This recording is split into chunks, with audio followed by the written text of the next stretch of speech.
सबसे पहले नई वीडियोस को हासिल करने के लिए ऑफिशियल यूट्यूब चैनल को सब्सक्राइब करें और बेल आइकन क्लिक करें। अल्हम्दुलिल्लाह वस्सलातु वस्सलामु अला सय्यिदिना व हबीबिना व हबीबि रब्बिना मुहम्मदिन रसूलिल्लाह अम्मा बाद। मुअज़्ज़ज़ सामिईनो, د صوفیه کرامو سما د هغې رقص چې کوم د وجد لاندې داخل وي. یو خبره زه تاسو ناظرینو وروڼو ته کوم او بیا د دیوبند د علماو د کتابونو حوالې درته وړاندې کوم. دا زما په لاس کې چې دی د امام غزالی رحمت الله علیه احیاء علوم الدین دی، 2م جلد دی، مکتبه د رشیدیه او صفحه د 359. تاسو ورونه یو ځل د عبارت ته وګورئ، د دې وضاحت درته کومه. د لیکلی دی کتاب آداب السماع والوجد.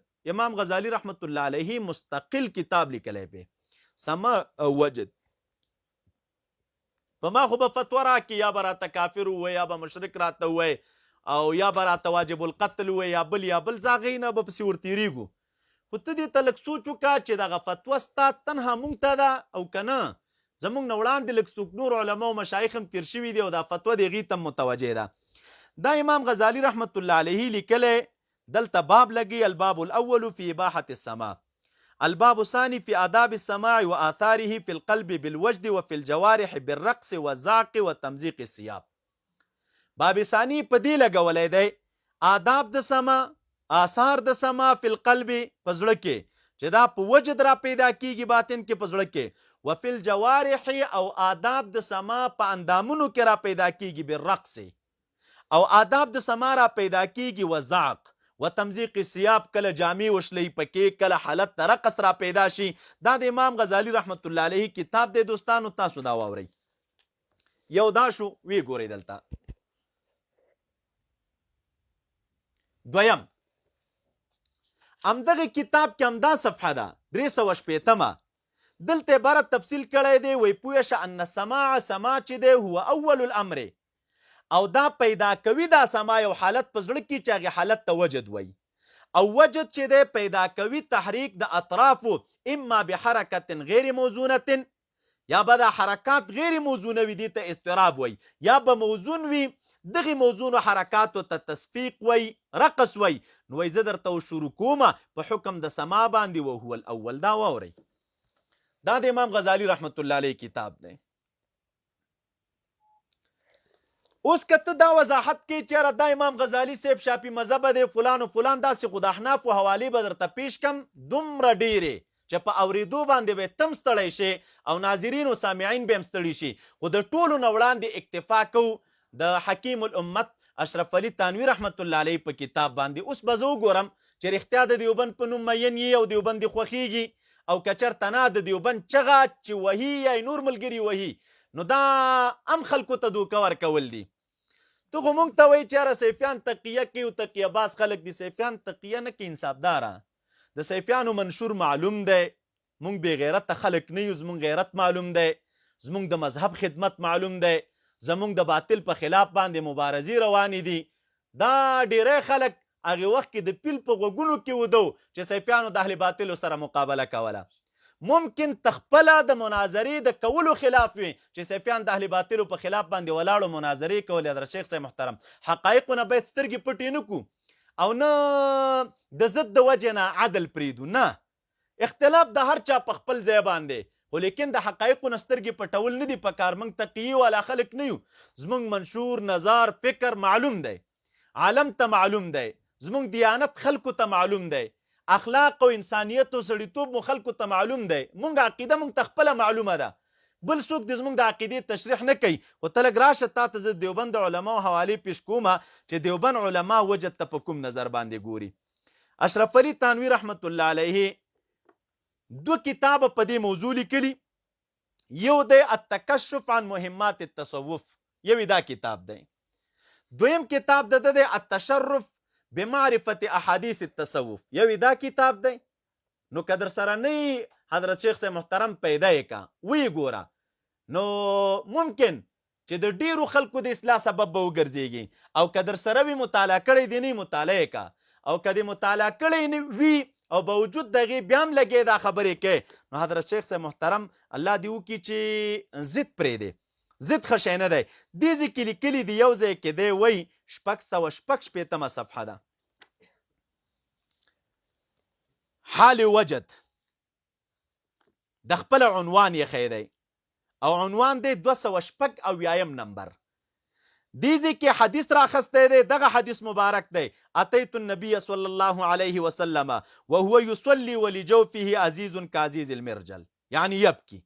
دا حدیث راخستی، لاندې د مبارک پیدا لیکلی د خپله. د دې حدیث مبارک نه څه معلومه خبر را معلومیږي؟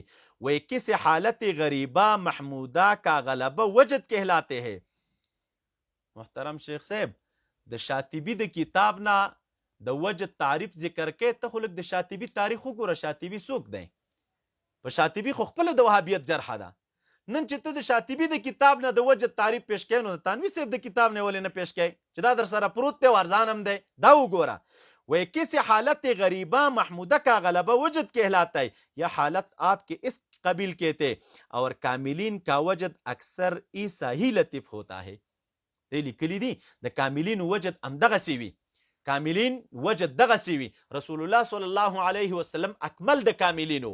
صحابه کرام کاملین و. په دې امت کې چې کوم کاملین اولیاء دي د هغې وجد هم دغسې وي. جړا ور باندې راشي، سینې حرکت ور باندې راشي، دومره انداز کې وي.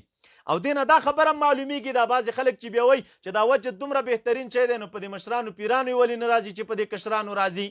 نو چونکې چې یو سړی شیخ شو، خلیفه شو او په دې لاره کې مقتدا شو، هغه د جملې د کاملینو نه وي او د کاملینو وجد همدغسې وي. بیا یې لیکلي دي، لاندې بیا لیکلي دي: ویسواقا تمزیقی سیاب وغیره نہیں ہوتا. د کاملینو وجد دغسې نه وي، د کامل په مقابل کې ناقص راځي. ناقص نه معنا یعنی چې څوک په تصوف کې مرتبه د کمال ته نه دی رسیدلی، یا مبتدی دی یا متوسط دی وغیره، دغې جذب داسې نه دی. وی دغې جذب څه شی وي؟ سواقه تمزیق سیاب وغیرہ نہیں ہوتا. د کاملین وجد داسې نه وي. اور جس کو وہ بے اختیار ہو معذور ہے.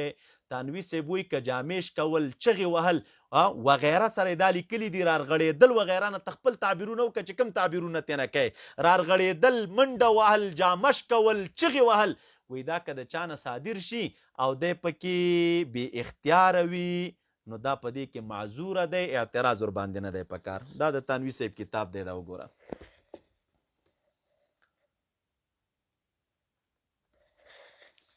امدا کتاب د تانوي صاحب دی. زه به درته صرف صفحات او حوالې وایم، تی ځان سره نوټ کا. 691 صفحه د همدې تکشف ده، د جذب اثبات یې کړی. 494 صفحه د جذب اثبات یې کړی. 520 صفحه د جذب اثبات یې کړی. 528 صفحه د جذب اثبات یې کړی. او بیا 687 صفحه ده، په دې کې د جذب اثبات کړی. هم دا مسایل پکې لیکلي دي. الله تعالی دې وکړي چې دوستان یې وګوري او مطالعه یې کړي او تاسو یې خپله وګورئ. دویم کتاب د تانوي صاحب زما په لاس کې دی، التشرف، د حکیم الامت کتاب دی. کوم بریلي ملام نه دی لیکلی، کوم سیفي ملام نه دی لیکلی. شیخ صاحب محترم اشرف علي تانوي صاحب لیکلی چې نوم سره هر څوک اشنایان دي، هر څوک یې پیژني، او ته ورته د احترام په نظر ګورې او موږ هم ورته د احترام په نظر باندې ګورو. په دې کتاب کې صفحه ده 58 هغه حدیث راخستی د جعفر رضی الله عنه چې نبی علیہ السلام دته فرمایلی چې اشبهت خلقی و خلقی، ته ما سره په اخلاقو کې مشابه او په خلق کې را سره مشابه. نو هلته لیکلي دي چې د مبارک حجل وکم. لاندې د دې ځینه وضاحت کو. د اشرف علي تانوي صاحب تینا خپل وضاحت کړی دی. د مبارک کوئی فائدہ اس حدیث سے اصل ہے، اس حدیث میں اصل ہے اہل وجد کے رقص. و په دغه حدیث مبارک کې اصل دی او دلیل دی د اهل وجد د رقص د پاره، چې اهل وجد رقص کوي د هغوی د پاره وی پکې دلیل دی. راشه ورپسې جو فرح یا شوق کې غلبه سے ہوتا ہے. هغه وجد چې د فرح او د شوق د غلبې نه را پیدا کیږي، اگر چې وو غلبه بی اختیاری سے نه ہو.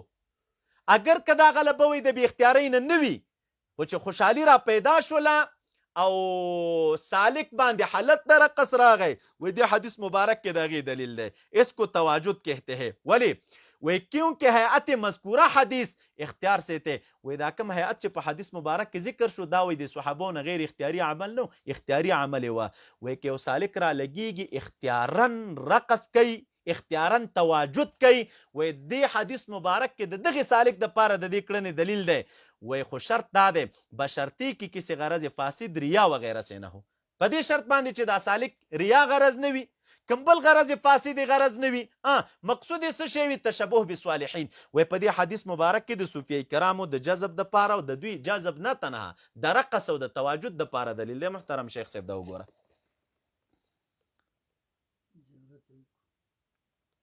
دا د تانوی صاحب کتاب دی التشرف او د صفحه ده 88 صفحه مکتبه د اداره تالیفات اشرفیه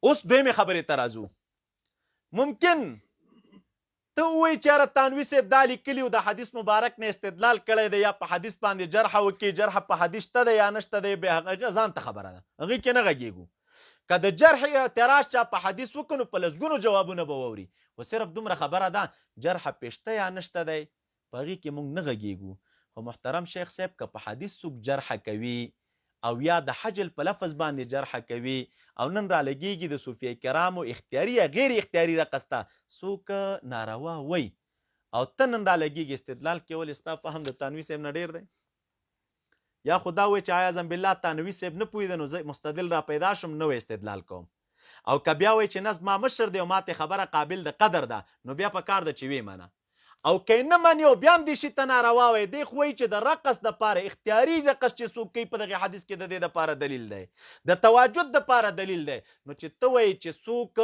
رقص کوي په مساجدو کې هغه زندیق دی مردود شهادت دی چې اشرف علي تانوي صاحب د دې شي دپاره دلیل پیش کوي نو دا فتوا په اشرف علي تانوي صاحب لګوي چې دا زندیق دی یا رضا تنر شبسته په اشرف علي تانوي صاحب باندې ولګوه موږ به وایو چې یاره سړی رښتیا حق پرستی کوي اشرف علي تانوي صاحب ته مردود شهادت وای چې دی مردود شهادت ته شهادت نه قبلیږي اشرف علي تانوي صاحب ته بې سړیتوب انسان وای نه سړیتوب هم پکې و مقبول شهادت هم و زندیق هم نه و د خدای تعالی ولی و والله تعالی دې زموږ او ستاسو د باطن نه عناد لري کړي والله تعالی دې زموږ او ستاسو د سترګو نه د حسد چشمې لري کړي داسې لسګونه حوالې به نورې درته وښیم انشاءالله تفصیل به هم درته وایم خو ملګري دې دا ځان سره ولیکي او دا دې ځان سره نوټ کړي د دې کتاب 88 صفحه ده 88 صفحه ده 51 صفحه ده 194 صفحه ده 241 صفحه ده 188 صفحه ده 355 صفحه ده په دې ټولو کې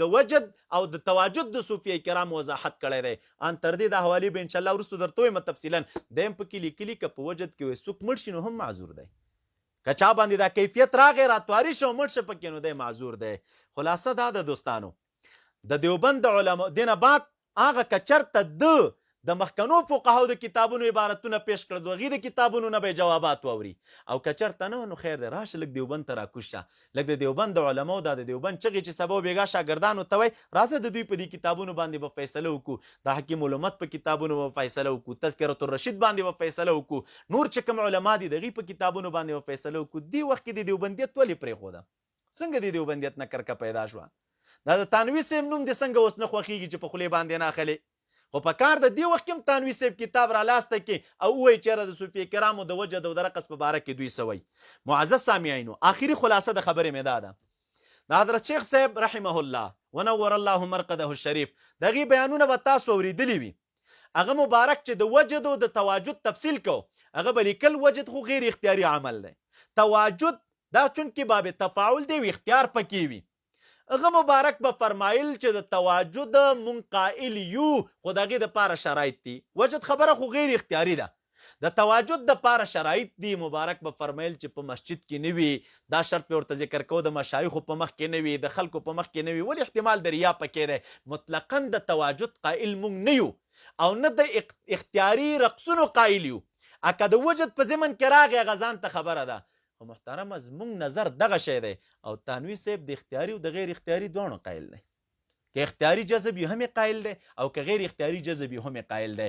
نو الله دې وکړي چې د تانوي رحمت الله علیه کتابونه وګوري په ذوق سره، بیا به د هغې نه بعد فیصله کوو چې مردود شهادت څوک دی او مقبول شهادت څوک دی. السلام علیکم ورحمت الله وبرکاته.